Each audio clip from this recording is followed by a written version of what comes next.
Hello. Here we are, reading some Henry George in the morning. Chapter 3, Coming Increase of Social Pressure. This is in the book Social Problems, published in 1883 by Henry George, 4 years after he wrote Progress and Poverty, wherein he described the need for a land value tax to solve all our problems. Now I guess he's talking about some peer pressure. Not quite. He writes, "The trees, as I write, have not yet begun to leaf, nor even the blossoms to appear. Yet passing down the lower part of Broadway these early days of spring, one breasts a steady current of uncouthly dressed men and women, carrying bundles and boxes and all manner of baggage. As the season advances, the human current will increase. Even in winter it will not wholly cease its flow." All right. I guess he's in New York now. He was in San Francisco when he wrote Progress and Poverty, but I know he moved to New York at some point. Broadway. I don't know if that's true though. Broadway is probably in lots of cities, actually.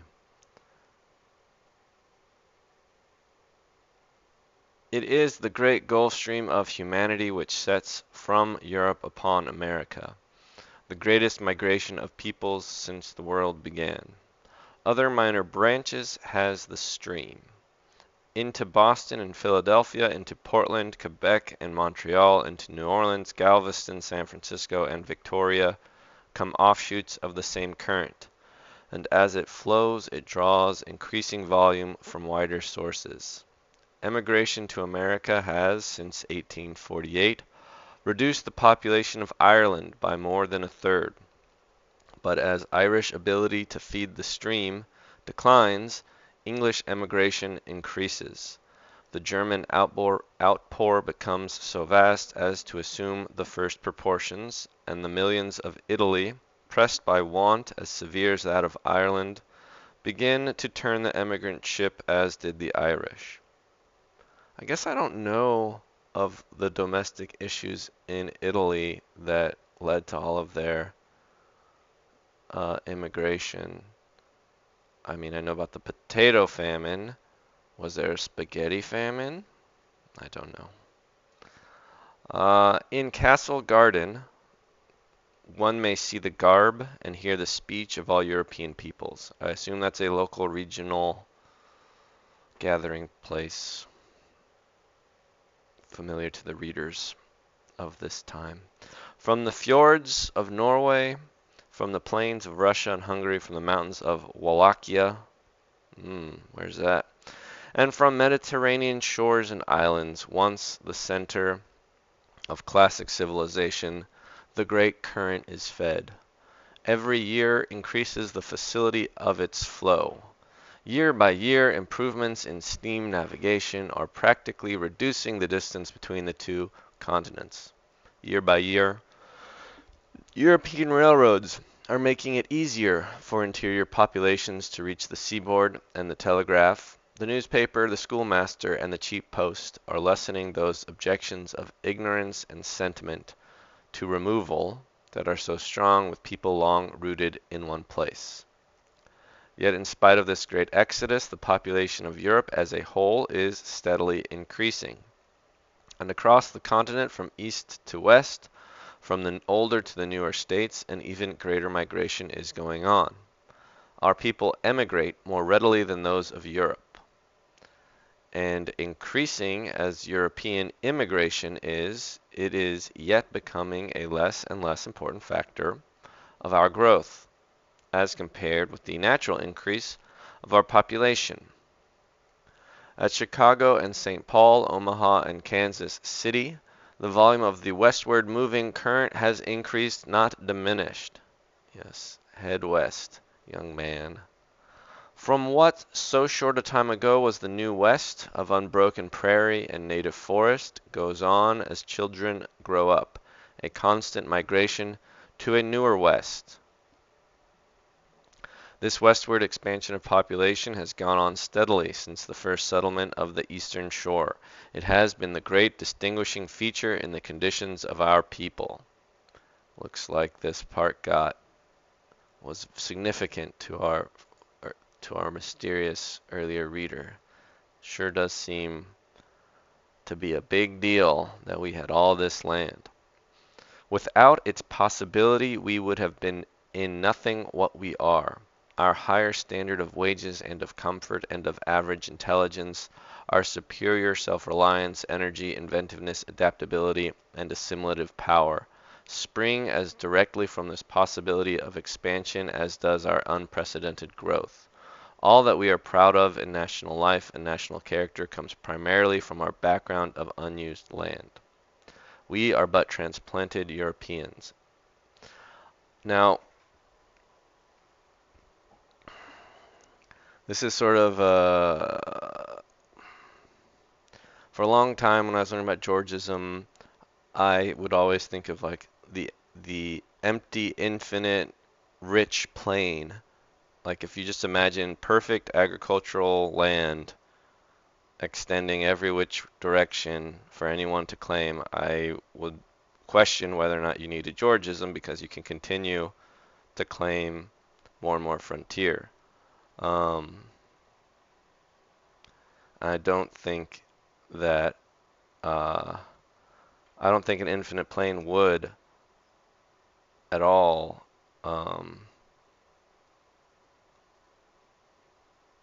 It might provide a world with less.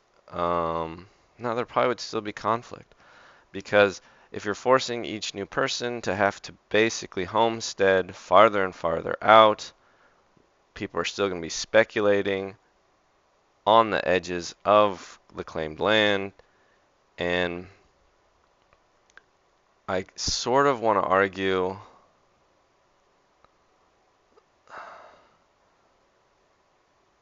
Hmm. I don't know. I sort of want to argue that the U.S.'s development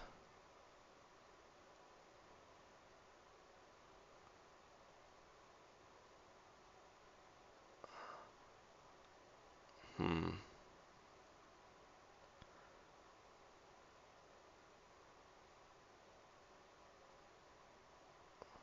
I don't know. I want to say something about we had more liberty and but I mean we were essentially just a homesteading nation. I don't know. Let's just go back to George. Uh, and we are mostly of the inferior class as European transplants. It is not usually those whose position is comfortable and whose prospects are bright who emigrate. It is those who are pinched and dissatisfied, those to whom no prospect seems open.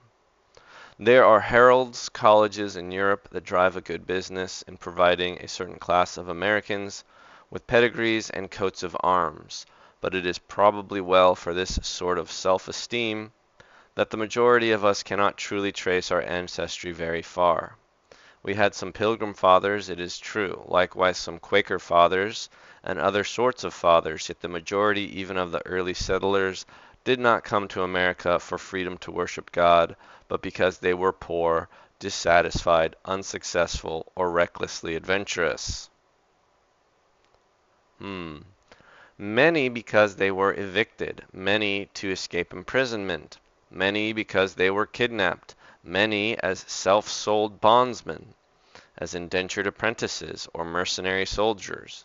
It is the virtue of new soil, the freedom of opportunity given by the possibility of expansion, that has here transmuted into wholesome human growth material, that, had it remained in Europe, might have been degraded and dangerous. Just as in Australia the same conditions have made respected and self-respecting citizens out of the descendants of convicts, and even out of convicts themselves. I wondered if he would talk about Australia. There's some sense in when I want to argue that it was the the equality provided by America, provided by uh, all of the land, and not just letting, Plymouth Plantation or whomever to immediately own all of the land and be the landlord. To go even farther than yeah. And I mean that's what George says in his Law of Progress. It's um, liberty and association of men that generates progress.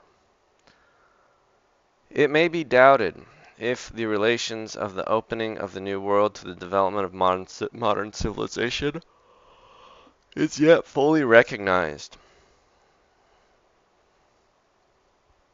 In many respects, the discovery of Columbus has proved the most important event in the history of the European world since the birth of Christ. How important America has been to Europe as furnishing an outlet for the restless and the dissatisfied, the oppressed and the downtrodden. How influences emanating from the freer opportunities and freer life of America have reacted upon European thought and life.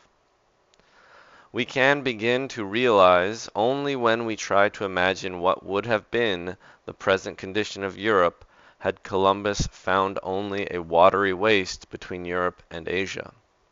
And even had he found here a continent populated as India or China or Mexico were populated. And correlated, one of the most momentous events that could happen to the modern world would be the ending of this possibility of westward expansion. That it must sometime end is evident when we remember that the earth is round.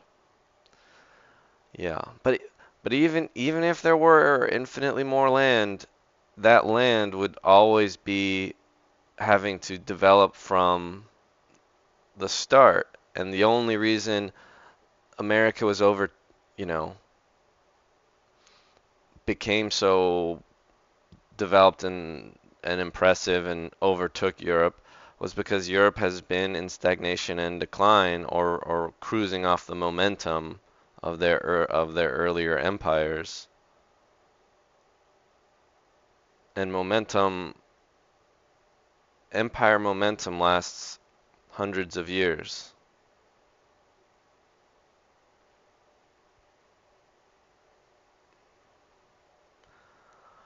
Um, Westward expansion is practically this event is near at hand. Its shadow is even now stealing over us. Not that there is any danger of this continent being really overpopulated.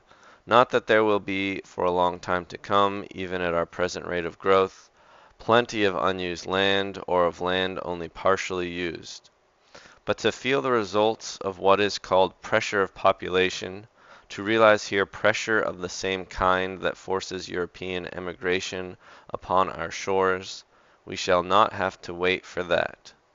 Europe today is not overpopulated. In Ireland, whence we have received such an immense immigration, not 1/6 of the soil is under cultivation, and grass grows and beasts feed where once were populous villages.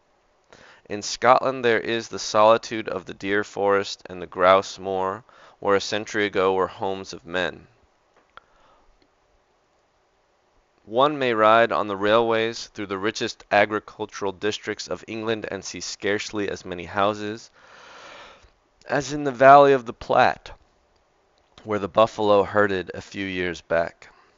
12 months ago, when the hedges were blooming, I passed along a lovely English road near by the cottage of that shepherd of Salisbury Plain, of whom I read, when a boy, in a tract which is a good sample of the husks frequently given to children as religious food, and which is still, I presume, distributed by the American as it is by the English Tract Society. Okay. Last year, he went through the country. On one side of the road was a wide expanse of rich land in which no plowshare had that season been struck, because its owner demanded a higher rent than the farmers would give. On the other side of the road Stretched for many a broad acre a lordly park, its velvety verdure untrodden, save by a few light-footed deer.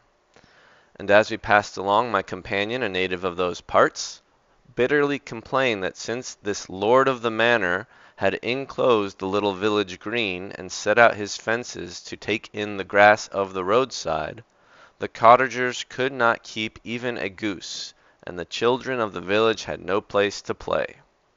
Place there was in plenty, but so far as the children were concerned it might as well be in Africa or in the moon. And so in our far west I have seen emigrants toiling painfully for long distances through vacant land without finding a spot on which they dared settle. In a country where the springs, oh yeah, that reminds me, I was going to look up who owned all that land. I drove back from San Diego to LA last week, and there's a lot of empty land like between Orange County and San Diego. I think it's all like military owned, maybe. I don't know. In a country where the springs and streams are all enclosed by walls he cannot scale, the wayfarer but for charity might perish of thirst as in a desert land. There is plenty of vacant land on Manhattan Island, but on Manhattan Island human beings are packed closer than anywhere else in the world. Vacant lots. There is plenty of fresh air all around. One man owns 40 acres of it, a whiff of which he never breathes, since his home is on his yacht in European waters. But for all that, thousands of children die in New York every summer for want of it. And thousands more would die did not charitable people subscribe to fresh air funds. I don't know exactly what that's talking about. I mean, just he's talking about like air pollution. The social pressure which forces on our shores this swelling tide of immigration arises not from the fact that the land of Europe is all in use, but that it is all appropriated. That will soon be our case as well. Our land will not all be used, but it will all be fenced in. We still talk of our vast public domain, and figures showing millions and millions of acres of unappropriated public land yet swell grandly in the reports of our land office. But already it is so difficult to find public land fit for settlement that the great majority of those wishing to settle find it cheaper to buy, and rents in California and the new Northwest run from a quarter to even one half the crop.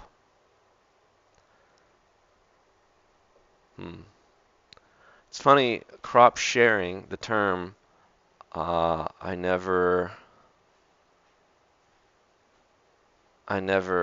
thought it had some fancier meaning than just sharing your crop if you wanted to farm there.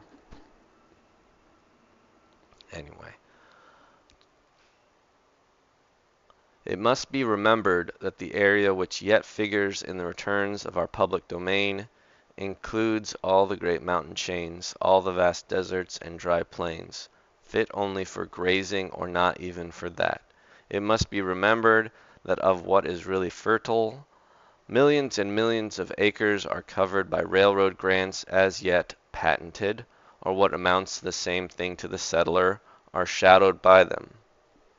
That much is held by appropriation of the water, without which it is useless, and that much more is held under claims of various kinds, which whether legal or illegal are sufficient to keep the settler off unless he will consent to pay a price or to mortgage his labor for years. Nevertheless, land with us is still comparatively cheap. But this cannot long continue. The stream of immigration that comes swelling in, added to our steadily augmenting natural increase, will soon now so occupy the available lands as to raise the price of the poorest land worth settling on, to a point we have never known. Nearly 20 years ago, Mr. Wade of Ohio, in a speech in the United States Senate, predicted that by the close of the century, every acre of good agricultural land in the Union would be worth at least $50. That would have been in 18, you said 4 years, how long? 20 years ago. So this prediction would have been made in 1863, just before the conclusion of the Civil War. That his prediction will be even more than verified, we may already see. By the close of the century, our population at the normal rate of increase will be over 40 millions more than in 1880. That is to say, within the next 17 years, an additional population greater than that of the whole United States at the close of the Civil War will be demanding room. Where will they find cheap land? I think George was wrong about some of his population predictions when we like fact checked him when we read our land and land policy in the Georgism Discord server. But that's okay, they were predictions. Also, apropos reproducing, I read yesterday that the Puritan Pilgrim family, or maybe it was just Puritans in England or US, they averaged 9 point something something kids per family, which is a lot of kids per family. Back to George. Where will they find cheap land? There is no farther west. Our advance has reached the Pacific, and beyond the Pacific is the East with its teeming millions. From San Diego to Puget Sound, there is no valley of the coastline that is not settled or preempted. Yep. To the very farthest corners of the Republic, settlers are already going. The pressure is already so great that speculation and settlement are beginning to cross the northern border into Canada and the southern border into Mexico. So great that land is being settled and is becoming valuable that a few years ago would have been rejected. Land where winter lasts for 6 months and the thermometer goes down into the 40s below zero. Land where, owing to insufficient rainfall, a crop is always a risk. Land that cannot be cultivated at all without irrigation. The vast spaces of the western half of the continent do not contain anything like the proportion of arable land that does the eastern. The great American desert yet exists, though not now marked upon our maps. There is not today remaining in the United States any considerable body of good land, unsettled and unclaimed, upon which settlers can go with the prospect of finding a homestead on government terms. Again, I don't want to have to go homestead. Already the tide of settlement presses angrily upon the Indian reservations, and but for the power of the general government would sweep over them. Already her population is yet but a fraction more than 6 to the square mile. The last acre of the vast public domain of Texas has passed into private hands. The rush to purchase, excuse me, during the past year have been such that many thousands of acres, more than the state had, were sold. Oh. We may see what is coming by the avidity with which capitalists, and especially foreign capitalists who realize what is the value of land, where none is left over which population may freely spread, are purchasing land in the United States. This movement has been going on quietly for some years. Until now there is scarcely a rich English peer or wealthy English banker who does not, either individually or as the member of some syndicate, own a great tract of our new land, and the purchase of large bodies of foreign account is going on every day. It is with these absentee landlords that our coming millions must make terms. Nor must it be forgotten that, while our population is increasing and our wild lands are being appropriated, the productive capacity of our soil is being steadily reduced. which practically amounts to the same thing as reducing its quantity. I guess he's just talking about the nature of farming the same land over and over. It gets less fruitful. But I don't know much about farming. I know there are regenerative farming techniques, but I don't, yeah. Speaking generally, the agriculture of the United States is an exhaustive agriculture. We do not return to the earth what we take from it. Each crop that is harvested leaves the soil poorer. We are cutting down forests which we do not replant. We are shipping abroad in wheat and cotton and tobacco and meat, or flushing into the sea through the sewers of our great cities the elements of fertility that have been embedded in the soil by the slow processes of nature, acting for long ages.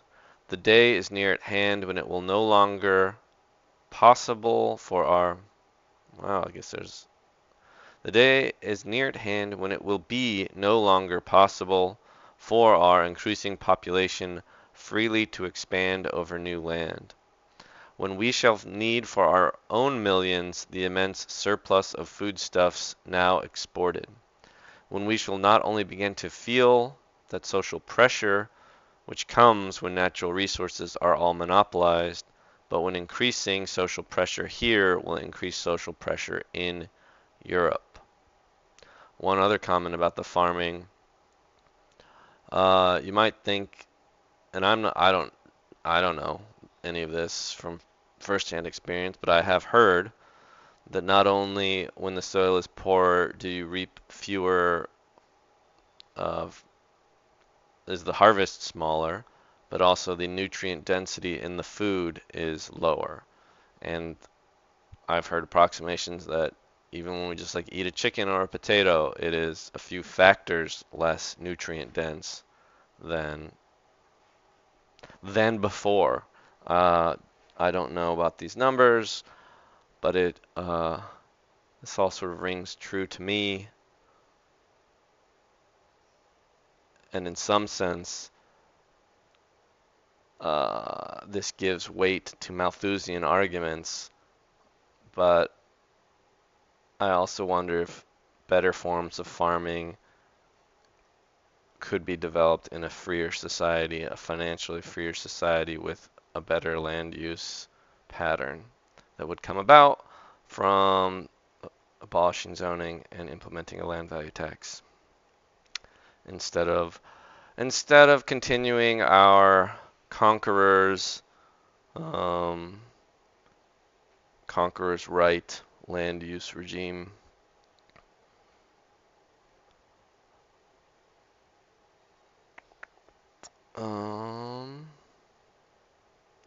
Yes, so the pressure will increase in Europe.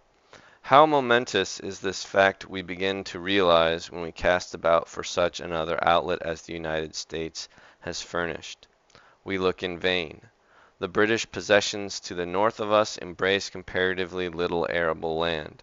The valleys of the Saskatchewan and the Red River are being already taken up, and land speculation is already raging there in fever. Mexico offers opportunities for American enterprise and American capital and American trade, but scarcely for American emigration. There is some room for our settlers in that northern zone that has been kept desolate by fierce Indians, but it is very little. The tableland of Mexico and those portions of Central and South America suited to our people are already well filled by a population whom we cannot displace unless, as the Saxons displaced the ancient Britons, by a war of extermination. Anglo-Saxon capital and enterprise and influence will doubtless dominate those regions, and many of our people will go there, but it will be as Englishmen go to China or British Guiana, where land is already granted and where peon labor can be had for a song. No such emigration can take place as that which has been pushing its way westward over the United States. So of Africa.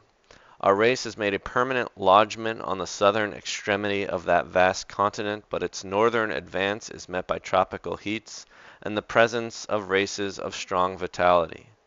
On the north, the Latin branches of the European family seem to have again become acclimated and will probably in time revive the ancient populousness and importance of Mediterranean Africa, but it will scarcely furnish an outlet for more than them.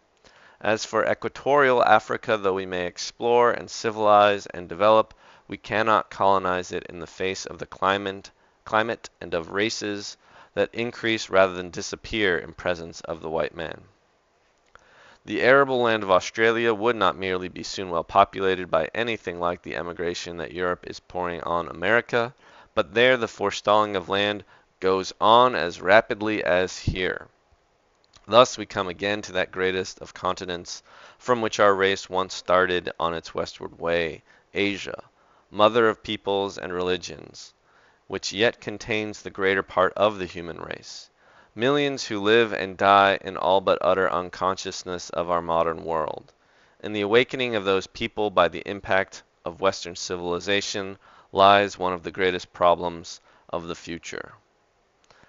But it is not my purpose to enter into such speculations. What I want to point out is that we are very soon to lose one of the most important conditions under which our civilization has been developing, that possibility of expansion over virgin soil that has given scope and freedom to American life and relieved social pressure in the most progressive European nations. Tendencies, harmless under this condition, may become most dangerous when it is changed. Gunpowder does not explode until it is confined. You may rest your hand on the slowly ascending jaw of a hydraulic press.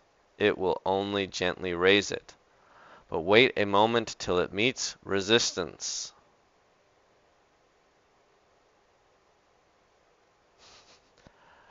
Yeah, then you get crushed. Alright, well, under pressure.